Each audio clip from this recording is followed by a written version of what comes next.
Hey guys, welcome back to the channel. I want to start out by just letting you know that I've been having a significant number of technological issues. We do have a computer part coming in the mail that should fix some of them, but when that comes and when it's going to be able to be installed, I don't really know yet, and I don't know if that's going to affect the posting schedule or not, so I just want to reassure you that anything that I miss will be uploaded in November instead, so you're still getting a full 31 Random House Styles tutorials. It's just, life happens, this happens, I fell behind on pre-recording, and now here we are. With that being said, today we are going into the Gothic Revival Victorian, which is not on my screen right now. This is the Goth's house, which if you've played The Sims 4 for more than 5 minutes, you probably know. The Goths are a very rich, well-to-do family. They're notoriously difficult to break up. I think they've actually been in the game since The Sims 1. I've pretty much only played The Sims 4, so I'm not 100% sure on that one, but basically, the Goths deserve a better house than this is what I'm trying to say. So I thought it'd be fun to sort of do a little bit of a build tutorial meets fix the EA builds. We can talk about what this house has right as far as the Gothic style goes, which is what I think it's supposed to be, and we can talk about what it has wrong. First though, let's get to know the Gothic Revival style a little bit better. The Gothic Revival architectural style was all throughout the United States and largely happened in between 1840 and 1880, although you'll definitely see some aspects of the style still very much alive and well today in both historic homes that have been upkept over the years and newer constructions that still borrow from the style. The romanticization of the medieval style led to many easily recognizable features such as ornate and leaded windows, steep gable roofs, and even battlements and parapets. Losing oneself in medieval fantasies was a pastime of the rich. One of the main influencers of the style, John Ruskin, believed that handcrafted elaborate decorations showed not only spiritual value, but also artistic achievement, and the artistic elements that showed off this virtue were definitely not cheap. It wasn't until much later in the Gothic Revival period that machine-made parts were more or less acceptable to decorate your houses with, and that's when it became slightly more accessible to have some of these really fancy sort of gingerbread decorations, but it was definitely still a build style for the rich. However, that's what Motherlode is for, right? These homes were best suited, architects believed, to rural areas where they could be set on extensive lawns and gardens, which the Goths here don't really have, but we're going to make the house significantly smaller and give them a little bit of that more grand estate feel, I think. And no, I still have not updated my camera mod, so that's why all this stuff is all bugged out over here.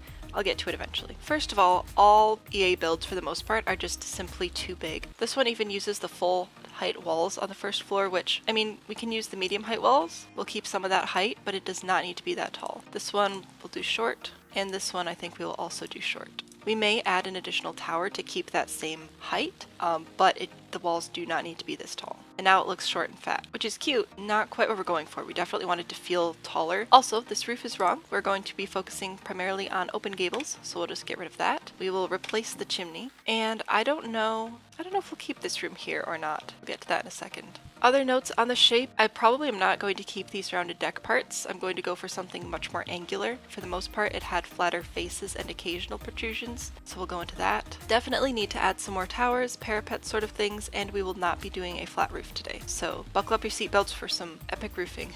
I appreciate the stylistic choice was made to put the garbage can on an angle. That really does not save the backyard at all. The floor plan is not bad. We'll probably pare down this entryway significantly. I'm going to sort of square off a lot of these octagonal towers and add bay windows or oriel windows instead, both of which were very popularized during the Gothic Revival movement. Oriel windows are just bay windows that are not on the first floor. They are this kind of window. Although I'd really rather use some of the ones from the other packs because they're just cooler, but we'll see if I decide to stay base game or not. Probably will, usually do. Before we start, I'm just going to try to delete, oh no, not the walls. We'll delete the walls. I want to delete all of the furniture and landscaping, which I should be able to do by just going like that. Perfect. I'm also going to delete these decks. Again, I want them to be a little bit more squared off, and they're going to be significantly resized and warped if I just leave them anyway. I'm also going to get rid of the stairs to save myself a headache, and this is what we're left with. Next step is to go through and sort of pare down the rooms. I definitely still want this to feel like the Goth's house, which is why I'm not just bulldozing it and building them a fresh one, although like I've said, they definitely deserve it. But we will definitely be making significant modifications and additions. I'm just hoping to keep that same general shape, like make it clear that this is just an updated Goth's house. Again, you can judge me in the comments. Starting with the entry hall, definitely having an entryway is totally cool, but I want it just a touch smaller, so I think I'm going to bring it in 2 tiles this way, and we can still have a dining room off the kitchen, but I'm going to square it off. We'll add a wall here so we can have an archway going into this dining area. I don't know. Honestly, now that I'm looking at it, it would make more sense to have the dining room over here almost, and then the kitchen off the side. Alright, I think I'm going to have this be a little breakfast nook over here, and we'll have the actual kitchen more toward the back of the build.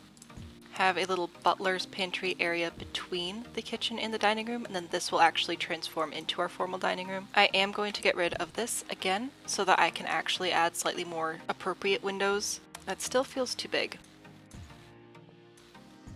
Is now 7 by 5 for our dining room, and it is squared off because I'm going to add more appropriate windows to the sides. Still trying to keep the general shape, just taking away those octagon towers because they're just not quite appropriate. We'll carry this tower through though. The living area I am going to square off, but I think I'm going to try and split this into both a more formal dining, not formal dining, I'm going to try to make this into a more formal sitting area as well as a library, I think, because upstairs we primarily have bedrooms, I think. Plus we'd probably want to add a more casual sitting space upstairs with like a TV and stuff. So let's do this. And then we can have a private, smaller deck off of the living spaces, as well as a larger one just at the front of the house. I think that'll be nice. Like most Victorians, we do have a significant number of porches and balconies. It's just where they're located, and again, they're more squared off than what we originally had. Alright, I think I'm going with this for the first floor.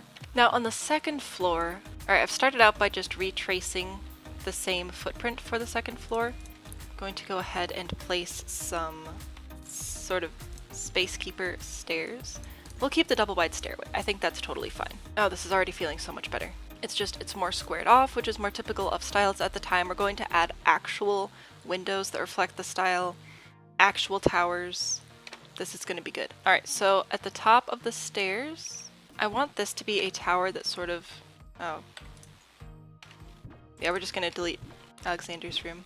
I want this to be a tower that actually has like extra light coming down through it.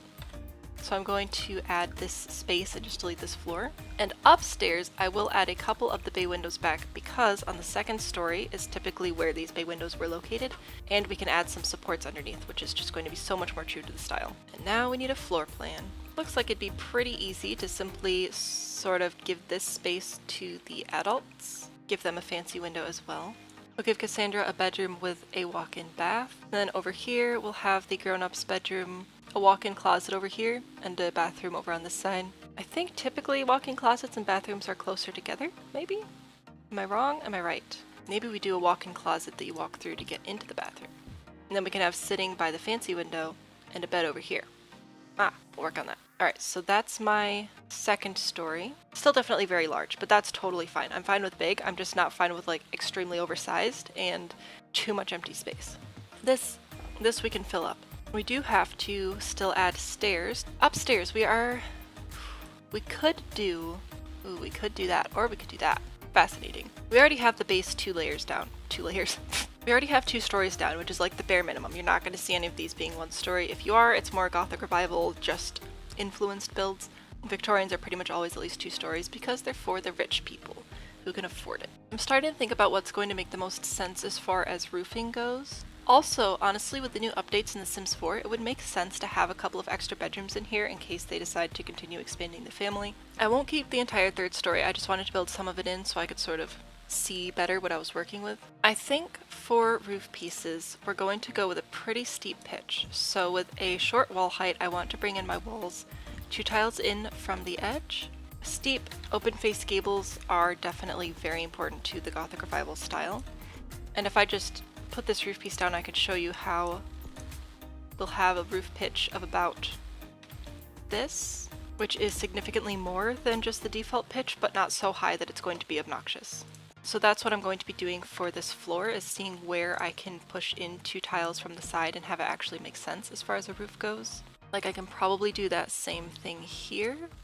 We'll have this pitch up, and I think here, just for that face right there.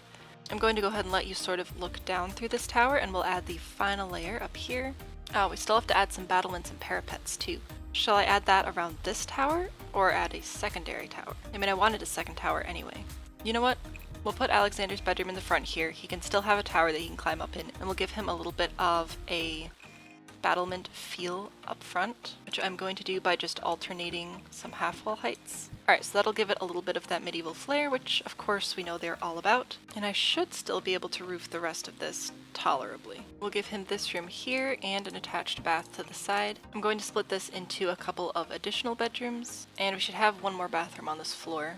If I resize the bathroom a touch, that puts the ladder right in that little tower area. I think that's fabulous. I would love a bedroom like that. All right, I think I'm pretty satisfied with that. Mostly what we've changed is we've just squared everything off. Any of our sort of bay windows that we've added quote-unquote custom, I've put on the upper story so that we can still have the supports under it that is so necessary for this style. We've added a couple of actual towers, which is really great. The last thing I want to do before we actually move on to roofing is throw down a couple of sort of deck areas. I'll still give them their wraparound deck at the front, which can sort of meet up with the tower here and end. Might even add a door right there for the kitchen. That's not a bad idea. That's actually quite common to have an entrance to the kitchen from somewhere on the outside. I should also be able to copy this and place it here. We are also going to place a slightly smaller deck on this side and a balcony, which again will really help with the squareness of this build, which is great. I won't put another one above that. Might put another small one here for the child. That's good. And let's add some off the back as well. Definitely need our back deck back. And this will lead down into our backyard, which I'll still fence in, but hopefully make it a little less gloomy. Because it's easier to navigate around funky shaped walls with the wall tool, I'm going to create Cassandra's balcony like this. Just a cute little one, should be fine. And now we can actually talk roofing. There are no roofs that need to go on the first floor, but we do have a couple of roof pieces to do on the second floor. Because I already pitched this one, I should just be able to copy and place it everywhere else I need it. And I want to make sure that these eaves are not going to clip inside because we have that open tower in the same sort of space. It's more likely to clip in. If you want to just move one eave at a time, you can do so by holding shift. And now up top, I am going to take this gable roof piece, copy it, and then place it on as large a portion of the build as I can. Should be about like this. That is pretty tall. We'll probably be able to add a couple of dormers, which is fine. I'm going to layer on this same roof piece everywhere else it will fit up here, which of course includes this tower. I will have to do a little bit of manual roofing around that. Now I should be able to copy this roof piece and place it here along the side of the tower. Oh, that's gonna mess with this. All right. Alright, so this is a roof piece, this is a roof piece, and this is a roof piece. This doesn't line up perfectly. Okay, we made it work. Then I'll copy this piece and place it on the other side. It looks a little bit funky, but that's okay. Symmetry is not important here. What we do need to do is add a cross gable roof section on this tower. And what I mean by cross gable is just taking my gable roof piece, copying it, and crossing it on top of itself, which is what gives that look, which you'll see on a lot of builds like this. Now I don't like this roof piece, but I don't know there's much I can do about it. Turns out there is. I could just make the tower bigger. What a funky build this is turning into. I still think it looks better, but again, you guys can judge me in the comments. We'll do the same sort of cross gable roof over here, which will of course be on the diagonal. So we'll want to pitch that up to try and match the pitch a little bit. I think I'm going to take it back. I'm going to get rid of this one. I'm going to replace it with a half-hipped roof. That'll just make it blend in a little bit better and we can still match the pitch. Of course, now I can't have eaves on that one because the roof pitch can't be adjusted that high, whatever that means. So to add eaves over here, what I'm going to have to do is grab one of these guys with the eaves out and just drag it along the side. I don't like this big piece of roof just being a big nothing burger right there, so I'm going to grab my room tool and just sort of sneak in a little bit of a dormer. Roof that with the same pitch we've been using throughout. And I can remove that floor, which will open it into whoever's room this is. The child that hasn't been born yet. Wasn't 100% sure where this build was going today, but this is what we've ended up with our shell. As a quick little refresher, here's just what we started with on the front of the build. Flat roof, which is no good. Too many rounded edges. The bay windows were done improperly. Again, I don't even know if this is supposed to be a Gothic Revival. I just sort of assumed it was because it's the Goth family. Maybe that was wrong of me, but I think this looks so much better. So what we've done is we've squared everything off. We've added a ton more vertical height by actually adding stories and towers and layers instead of just making the walls taller. We've pared down the room size a bit to make a little bit more space in the yard for more of that like this is an estate feel. And now let's talk about painting and then windows. I will of course put this build on the gallery and I'll put some screenshots at the end of the floor plans side by side, so if you guys want to rebuild this same home or if you want to take a closer look or if you want to sort of see what all the differences are that we've done, that'll all be at the end with some screenshots and stuff. As far as siding goes, originally these were mostly built in stone, however they became more sort of quote-unquote affordable brick was used a lot, or even timber framed siding. Some Victorians you may mix and match some of these siding shapes and colors and all that stuff. Not so much with the Gothic Revival, you're pretty much just going to want to pick one and be done. However, this is a Sims 4, you can do what you want. I'm going to use this same brick that I started with because again it is the Goth's house, black and red is sort of their thing. And we'll keep, well, I was going to keep the same foundation, let's see. Mixed identity. There we go. Alright, now as far as shingles go, you're going to mostly want to stick with shingles. Of course, if you want to update the look to something else and add metal roof or even solar panels, go for it. I'm going to be using some long shingles like this. And if you want to see all the reference images that I'm pulling from for this sort of stuff, those will all be linked in the Pinterest board down below. If you saw my comment yesterday, my Pinterest board was briefly deactivated. I'm pretty sure I know why. It's all sorted out now. I didn't do anything illegal. I just posted too many links from the same site. That site just happened to be my YouTube account because I thought, oh, I'll just put my videos in the same Pinterest boards for like easy reference. And Pinterest said, no, that's spam. So that's taken care of now. It is back. Alright, the next thing I want to do is trim out my roof pieces, which I think I will just use black again. We can go through and add a little bit of frieze and floor trim as well. I think I'm going to go with a stepped exterior trim. You could go fancier. But because this build is so dark, I'm a little bit concerned about going too heavy. Also, to just place on certain portions of your walls, you can hold shift. So we can put that under our bay windows to create some more support. And I'd like to add this frieze, I think, to my towers, which means I'll have to pull in the roof edges, but that's fine. The black and gold isn't necessarily a traditional color combination, however black and red aren't really colors that were typically used in the style a lot anyway. You may see black as an accent color, or red maybe as a whole house paint color depending on the region, but for the most part you'd stick with more earth tones and stuff. This is just a special project, as it were, but adding some of these trims definitely is a great idea. Because these walls are short height, I don't think I can add it under the other roof pieces, but I can add it here, which is kind of cool. So I think I'm going to add it under, I don't know why it's repainting the walls, but I'm going to add it under the balconies just for some sort of extra support, extra fancy support, and then repaint my walls again. If I add roof pieces to the tops of my little windows, they are just going to clip in, which is sort of annoying, so I'm going to have to think of something else to do with that. I think what I'm actually going to do is copy and place some floor pieces so I can use that same floor trim. It's not perfect, but it's definitely better. And I can raise the platform level a bit and add a platform trim. And then we'll just add some black sort of flooring on top of that. I might redo this style later, just with all my technical stuff. I wasn't sure if I was even going to have my Pinterest board back. I wasn't sure what was going to go on today. So this is kind of a last minute, let's throw it together and hope that it works video. So I may revisit this style in the future, but I also thought, you know, the Goths deserve a better house anyway. So we'll just kill two birds with one stone here, give the Goths a better house, discuss some of the basics of the Gothic Victorian architecture style, and if you guys like it, I will do a video more in line with what I've actually been doing for the majority of this month. I guess I should change out my half wall trim as well. I really like this new floor that they gave us. I think I'm going to try and add that. I mean, it's still very dark, but it's not black, and it has some texture to it, which is really nice, and I think this build needs that. So I'm going to add that on the outside. And now let's talk about windows. One of the things that this original Goth build definitely had wrong were the windows. While arched windows are definitely a thing, they're all pointy arches, so we're actually probably going to be using these, although we may use some of these as well. Even this one, this cloverleaf window, would be more useful than just a plain old rounded arch. And if you want to branch out for some of the other packs, this Ye Old Windowberry window from Cottage Living would be a great one to sort of put in some of the roof peaks with that little point at the top. Again, using some of these bay windows. Even this brick arch is more Gothic than a plain old arch. And I'm just straight up dumping on the windows, but like, they're no good.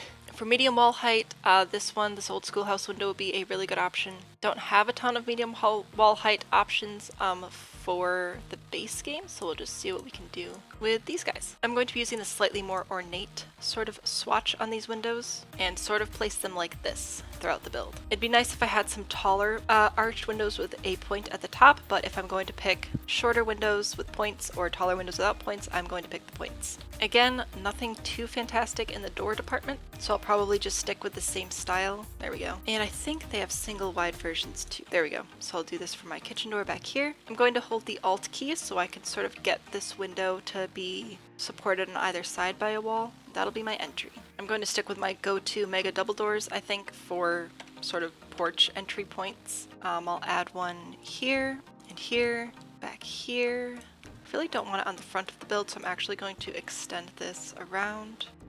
And I guess I don't really have a choice up here, but alright, this roof piece is glitching in. You can fix this by pushing it back and then just sort of pulling the eaves out.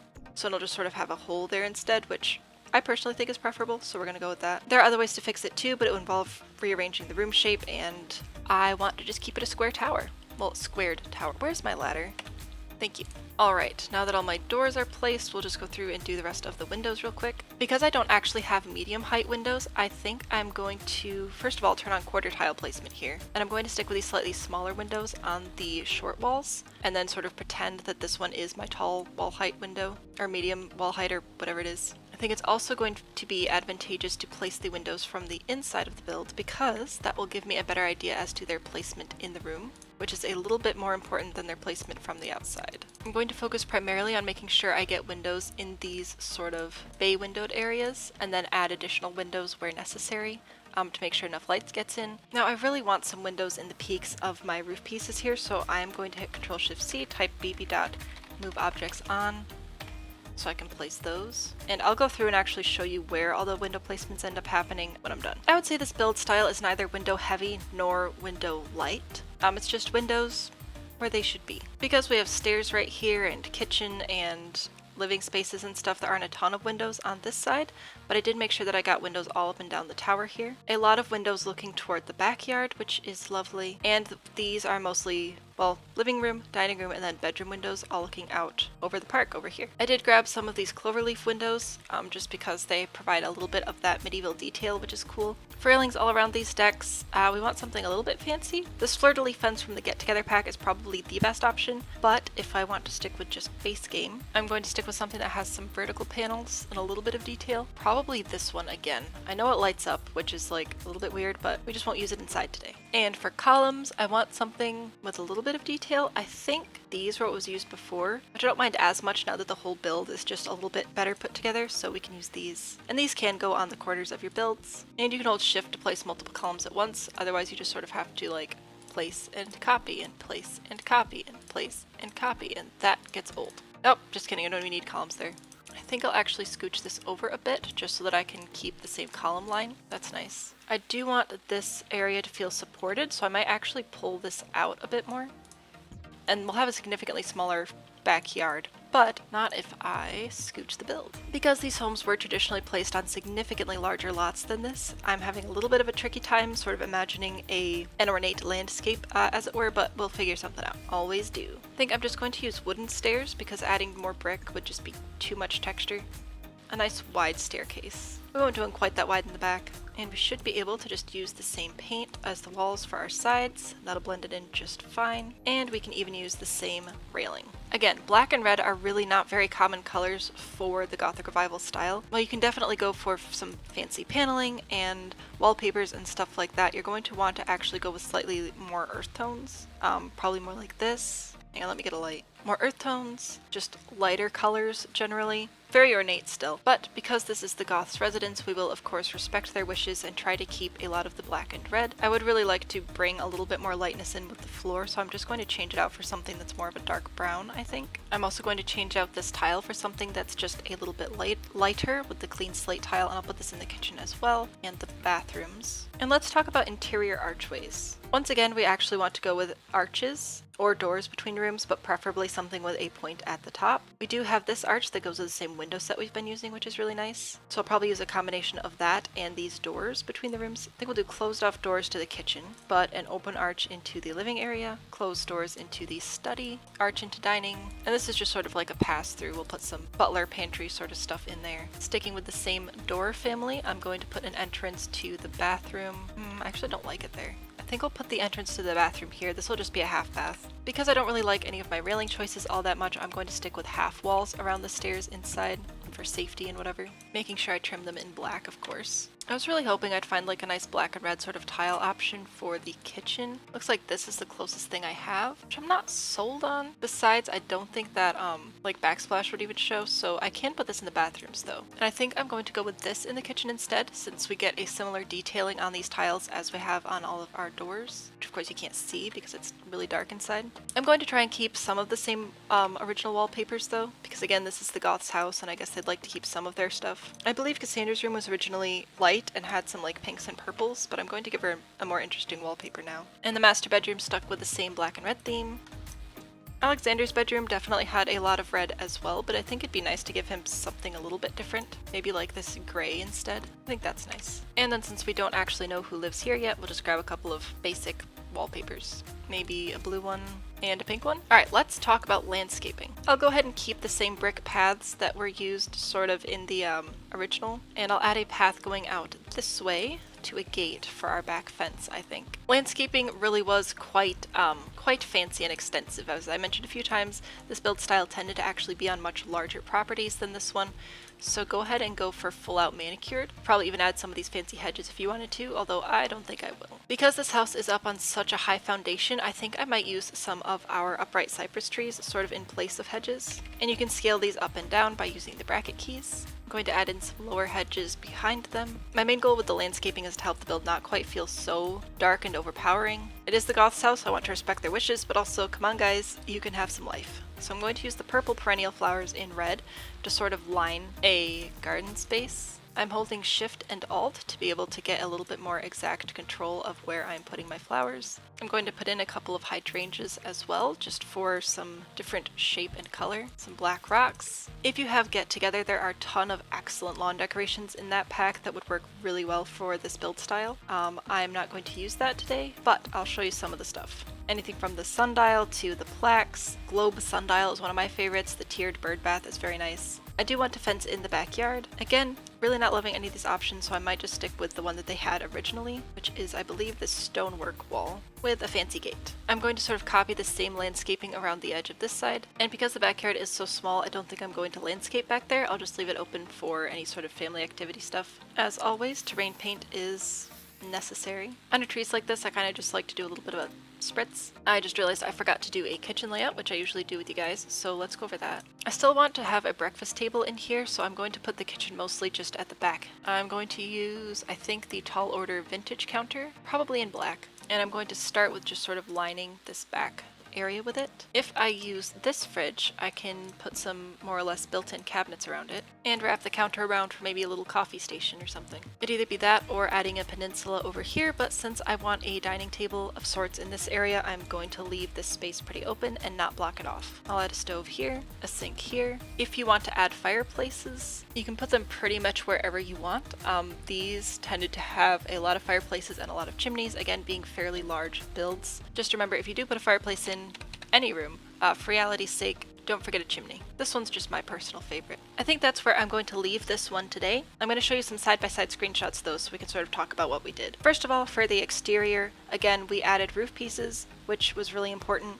And we actually elevated the overall vertical style of the build, which is also very important, but we did it by adding stories and towers and dormers, not by simply making the walls taller. On the first floor, we really consolidated a lot of the spaces and made them much smaller, and also split up the living and the office sort of area, made the entry space feel much tighter as well, and put down the 3-wide staircase for a 2-wide staircase, which I just think suits the overall build so much better. We squared off a lot of those octagonal towers and added them instead as much better oriel windows, which is just a bay window on not the first floor. Speaking of the floors above, on the second floor we did a bit of a rearrangement, fixed up the bedrooms, fixed the sizes of the bathrooms, and added a walk-in closet for the grown-ups. And on the third floor, not only did we give Alexander a much better bedroom and let him keep his tower, we also added a couple of other bedrooms because the game has been adding a lot of updates that allow Sims to sort of have families now, and I wanted to make sure that, you know, any future baby Goths would have a place to stay. I know this one was a bit of a weird one. Like I said, I wasn't sure what was going to work and what wasn't going to today. So thanks for sticking it out. If you enjoyed it, if you learned some stuff, please let me know by giving the video a like. Go ahead and subscribe if you haven't already. Most of the videos in this series are much more tutorial based, where I actually walk through how to build from scratch. This one's kind of